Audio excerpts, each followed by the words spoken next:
Bismillah. Bismillah. Come on, Instagram. Go easy on me. Okay, can anyone hear me now? Assalamu alaikum. Posting the Instagram version of the first half, and I'm downloading that to my phone. So if this all goes wrong, inshallah, I'll have a copy that I can upload later. So if you're in here, assalamu alaikum. If you're in here, hi Sufyan.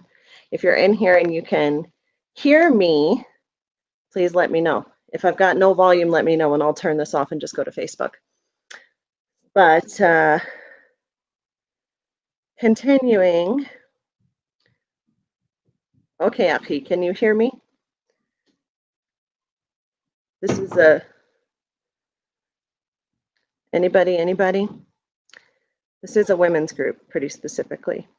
So it may not be relevant to you. Moving on.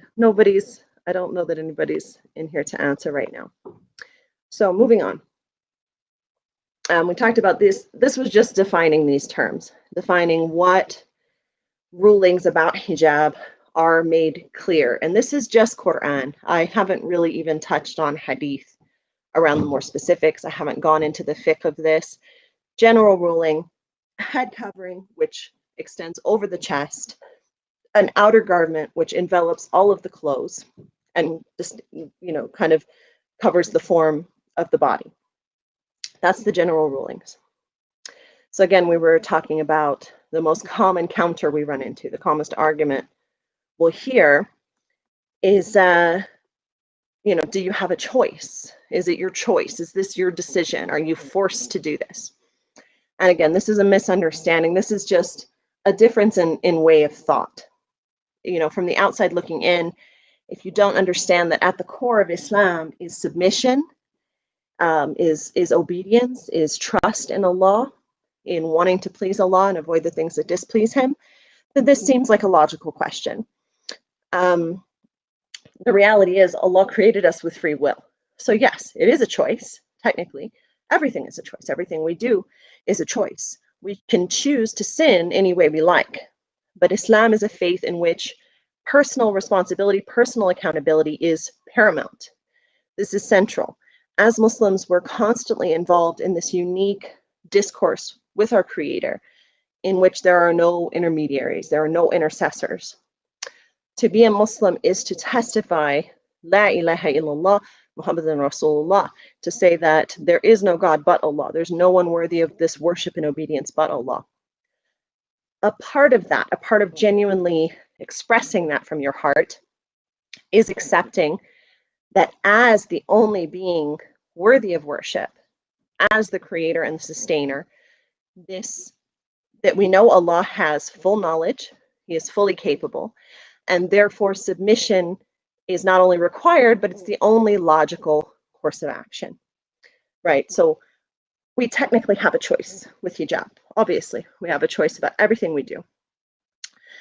But I think a lot of times when Westerners ask that question, they're asking it from a place of not understanding that choice does not determine permissibility, right? It's basically what it comes down to. In the Western context, being free to choose something makes it okay. And that's not how it works in Islam. In Islam, Allah has left everything open to us to choose, but He has told us what things are acceptable to Him and what things are not. And we have to move within that understanding. Rulings.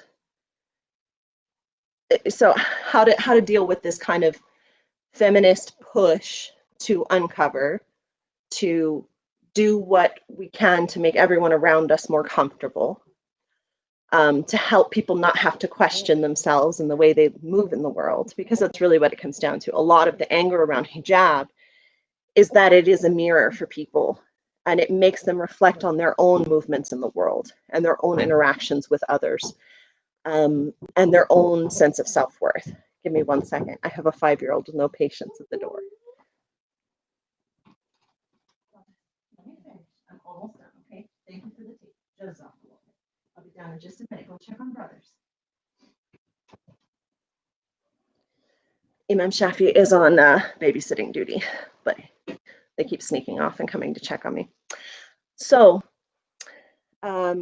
it can seem in that context, in that Western context of personal choice, of no personal responsibility to the community, of no real communal responsibility, rulings like those around hijab can seem absolutely stifling.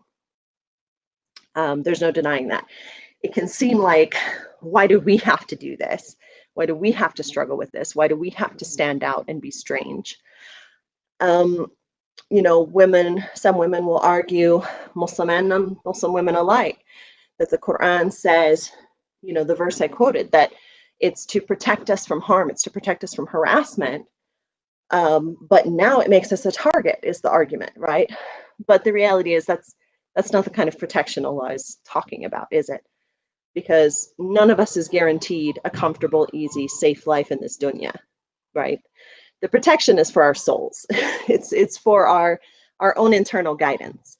Because a woman dressed like this is going to have a very hard time getting into a lot of the bad situations that exist in the world.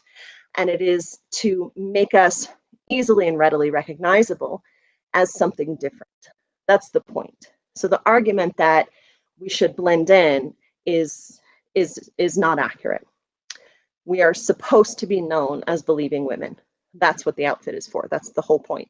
People look at me and they see this is a person who, they may not know what Islam is. I'm from Texas. I didn't know in any great degree what Islam was until I was basically a year before I became Muslim. But if I saw someone dressed like this, I would have been like, that's some kind of religious thing, right? She must be like a nun or some kind of monk or something. Like, I'm not gonna, mess with her. She's got her morals. She knows what she believes, right?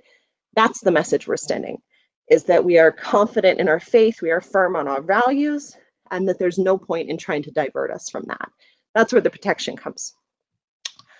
So while it may make us a physical target, and it may feel unfair, because there are not only all the non-Muslim women running around who don't have to adhere, there are loads of Muslim women who don't feel the need to adhere to these requirements.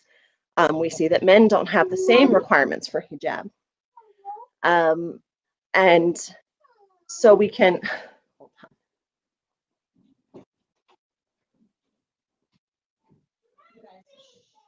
close the gate, go down, check on Daddy. I will come down when I'm done.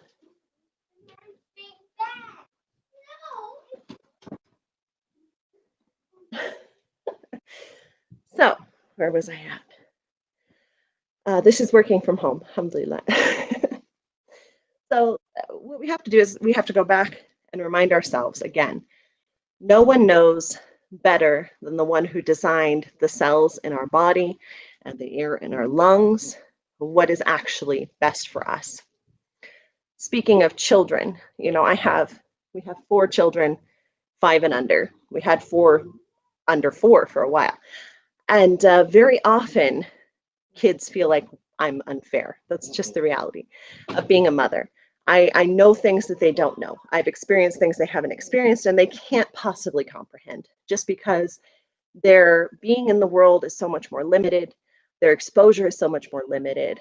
They just can't possibly understand some of these things. So, if one of them needs medicine because he's sick and I have to make him take this medicine, he's gonna feel like it's unfair. Why do I have to take it? My brother doesn't have to take it. One of the twins needed antibiotics recently, and he felt like, well, this isn't fair. And Allah tells us in the Quran, in Surah Al-Baqarah, verse 216, we may hate a thing and it's good for us.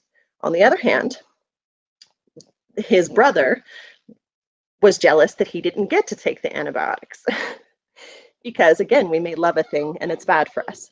So that's the first thing we have to remember. We have to have that taqwa and that confidence that Allah did not decree anything that isn't good for us in the long run. And we have to think on the scale of time that dunya is just a blink. This is a day or part of a day. This isn't going to be any large chunk of our existence, not remotely. We'll barely remember it. We'll barely remember it. This will be less than the equivalence of kindergarten. in the scale of our existence. So having to take that medicine now in the long run is not something that we as adults should kick and scream over, right? The other argument is, again, the fear of hardship, or the fear of avoiding greater harm, the idea of avoiding greater harm. You have arguments, like in fiqh, if someone is in the desert and they're dying of thirst, and the only thing available to them is alcohol, then it becomes permissible. It can even become obligatory for them to drink it at that point, because otherwise they would die. But same with you're starving and the only food is pork or something like that. So people will make this argument that I have to take my hijab off because it's putting me in danger. The caveat there is, if removing your hijab makes you feel better, right? Makes you overall feel like, oh, what a relief. I finally got rid of that thing. Or if not putting it on makes you happy, then you need to check your intentions and you need to really be honest with yourself. Because if you're in that desert and you're dying of thirst, you shouldn't be excited about that bottle of wine. It should hurt your soul that you're having to resort to this. You should be grateful for Allah's mercy, in permitting that, in granting us ease, but it shouldn't be something you're looking forward to or excited about. Does that make sense? So in that argument of hardship, there are absolutely cases where it's your life or your hijab. You choose your life. There's no question there.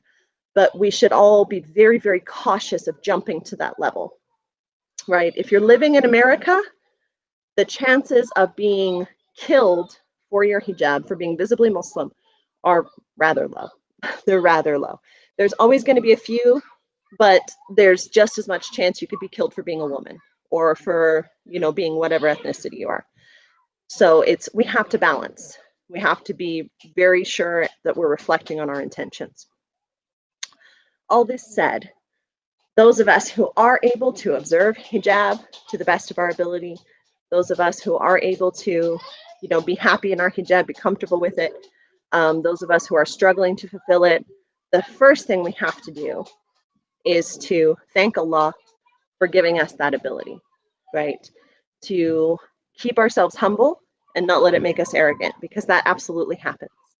You can get this feeling in your heart that you're somehow a better Muslim because you're able to do this, and you can forget that the only reason you're able to do this is because Allah has permitted you, that Allah could remove it from you at any time. As much as you may not believe it's possible, I can't imagine ever taking my hijab off. I put it on the day I said my shahada. I haven't removed it. I've increased it, substantially since that beginning point. I can't imagine being without it, but I have to remind myself that that's not up to me, that guidance is from Allah, right? Secondly, when we're looking outside of ourselves, we're looking at our family and our friends and our community, we have to remember that removing the hijab or not putting on the hijab is a symptom. This is not the disease itself. I think we get so caught up on a few of these polarizing issues, right? Hijab, homosexuality, these things, that this is the ultimate sin. We forget that shirk is the ultimate, right? That's the one that if you die on it, it isn't forgiven. Everything else is it's up to Allah to decide, So even if we look at someone who's walking around scantily dressed, we don't get to damn them, right? We don't get to determine that they will be in hellfire. That's not our call to make. And it's important to keep that in mind, that this is a symptom. This is a symptom of a larger issue. If you're not wearing hijab as a Muslim woman, and you do understand that it's obligatory, which I firmly believe most of them do, then what is the illness that's causing this? This is a symptom. Again, this is just one small fraction of the problem. When we come across sisters who have removed their hijab in one way or another, remember, we're not just talking about a piece of fabric on your head. We're talking about the manner of behavior. We're talking about things like dating. We're talking about, all the aspects of this, or who haven't taken it up to begin with. We should remind gently. We should invite them with the best words, as we're told to do as Muslims. We should not be harsh to them. We should not be judgmental. And I'm going to have to reload the Instagram again because technology Bismillah. Let me pause and take another drink. My kids have stopped yelling, so I've got another few minutes.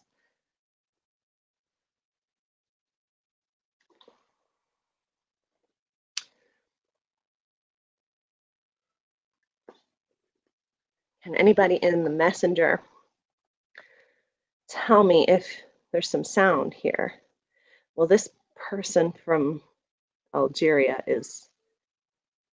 seems to be hearing what's going on. So I'm going to take it that the sound is working, inshallah, somewhere.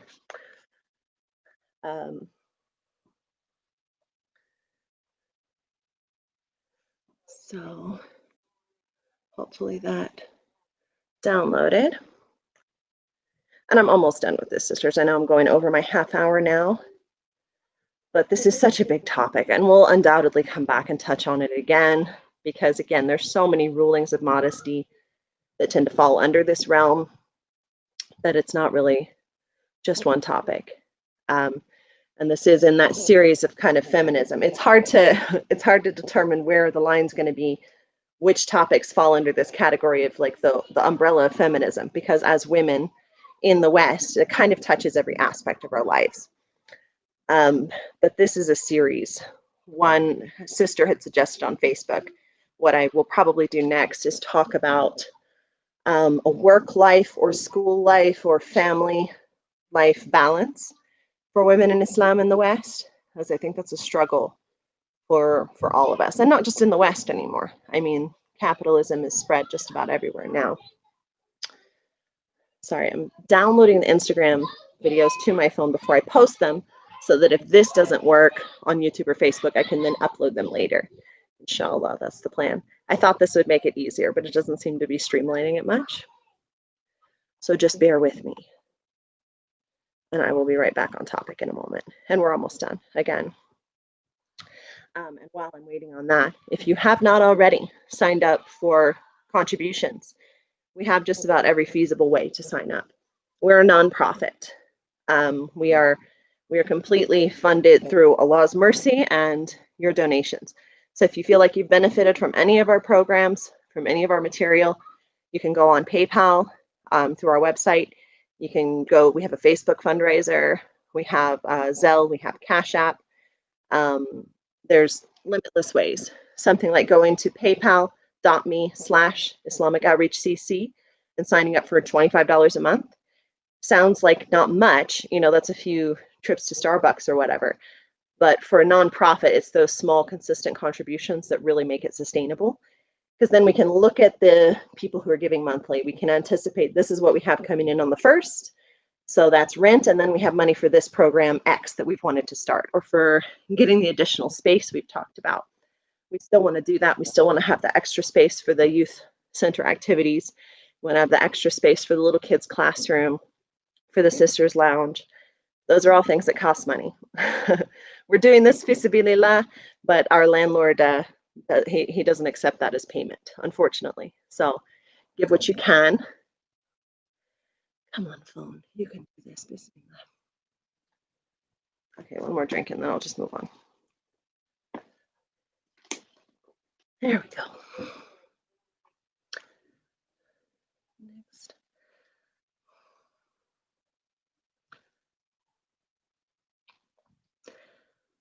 All right. So moving on. So if you have people around you who are not wearing hijab or who are not observing hijab, again, this isn't just the clothes. This isn't just the manner of dress. This is the manner of behavior. You have a sister who's got her little headscarf and her blue jeans on and she's going to see her boyfriend, that kind of thing. Those are all areas where you're losing your adab, you're losing that connection, you're losing that sense of consciousness of Allah. We remind gently. We invite them with the best speech. You know, invite them like you would to a party, right? Not to a trial. Okay, so sister, you know, there's this great women's class I've been going to, and they're having these virtual talks. You should come over and like we can watch it together with social distancing and masks. Our sister, you know, I just got a bunch of new hijabs and abayas and they're not the right size. You should come over and see which ones you want. Or sister, why don't we go shopping for Eid khimars together? Like we can match, you know, it'll be great. you invite them kindly, gently, invite them through with love, right? Not like critically, not judgmentally, not assuming that you have something they don't have and forgetting who gave it to you. So one thing you don't want to do is immediately abandon this sister and excommunicate her from the social group, right? Um, because what you do in that case is you leave her to seek out worse company who will not remind her, who will not challenge her where she's at, who will not push her to do better. But, and I had this conversation with a young sister recently. She has a friend, they've been friends since they were little kids, and she's removed hijab and she started mixing with boys and listening to music and these things. You have to have your own boundaries as well. Allah gives us these boundaries for a reason, and we should not compromise our own Islam through arrogance that we are the ones maintaining it to try and rescue someone else. You can't save a drowning person if you can't swim, right? And the only person who guarantees we can stay afloat is Allah. So from the get-go in these situations, you need to mentally have your boundaries. If the sister invites me over and there's guys in the house, I'm leaving, right? If the sister invites me over and, wants to take a bunch of pictures and there's like loud music and we're going to, have your boundaries and know that if something is making you feel uncomfortable, that there's nothing wrong with stepping back and saying, like, sister, I love you very much, but this makes me uncomfortable. And maybe that's the thing that gets her to wake up. So don't take that for granted either. You remove yourself with kindness. Remember that this sister may be a test for you rather than you being the one Allah wants to guide them. Maybe Allah has sent her specifically to test you and to test your ability to step back. So always keep that consciousness that guidance is from Allah. It's not from us. Allah turns hearts, not us. All we can do is remind. Even the prophets could only remind. So back to the disease we were talking about, of one of which removing hijab is just one of the many symptoms. Islam is a faith of rights and responsibilities, right? We have very clearly defined rights and responsibilities towards each other, towards the community at large, towards Allah. Modern culture, modern Western culture, modern feminism tells us that our individual rights and freedoms, again, I use rights in quotes here because this is a subjective, morally fluctuating, regularly version of rights, that these things are more important than anything else, that our freedom to do what we want to do supersedes everything else. This is the disease. This idea of getting so caught up in our own preferences, getting so concerned with our own rights and freedoms that we forget all about the responsibilities aspect of this, the other side of the coin. We forget that Allah has rights over us before we have rights over ourselves, before our parents have rights over us, before our boss has rights over us. Allah comes before all those things because Allah is where we're returning. So regarding the discussion around feminism and hijab, non-Muslims needed this discourse about how women are allowed to dress because they don't have this clear text and this clear faith that outlines the mutual rights and responsibilities between mankind and its creator, between women and men, between parents and children. They don't have that. So this was a discourse that needed to happen for them. They've lost the original text that they had. They've corrupted what was left. They've refused to accept what came afterwards. So I won't say that feminism is irrelevant in this discussion because for non-Muslim women, it's important. Non-Muslim women could be sold, women in the UK and Germany, you could sell your wife if you got tired of her. You could sell her for a few $100 to somebody else and she had no say in it. And none of the property was hers. You paid her father to buy her when you married her. These were the kind of backgrounds that these women are coming from. So feminism is a very relevant discussion for them. But again, come back to the fact that we have something better, right? We have the last message to mankind. We have the complete religion. We have, the final prophet and this perfected way of life. And that is where we turn first. Again, we can have this discourse with the feminists, but we need to remember that what we have is better. Okay, and if it's implemented first in ourselves, then in our families and in our communities, then there's no need for these other discussions. So when it comes to hijab and feminism, it's not their problem. It has nothing to do with them. Hijab, as it exists in Islam in the Quran, is a guidance that exists for the betterment of mankind. Obviously, it has been manipulated and twisted in some political situations, just as just about everything else has. But that has nothing to do with Islam. That has nothing to do with the Quran. We don't throw out the baby with the bathwater, so to speak. Just because some evil men want to use it to cause harm doesn't mean we disregard Allah's rights over us because of that.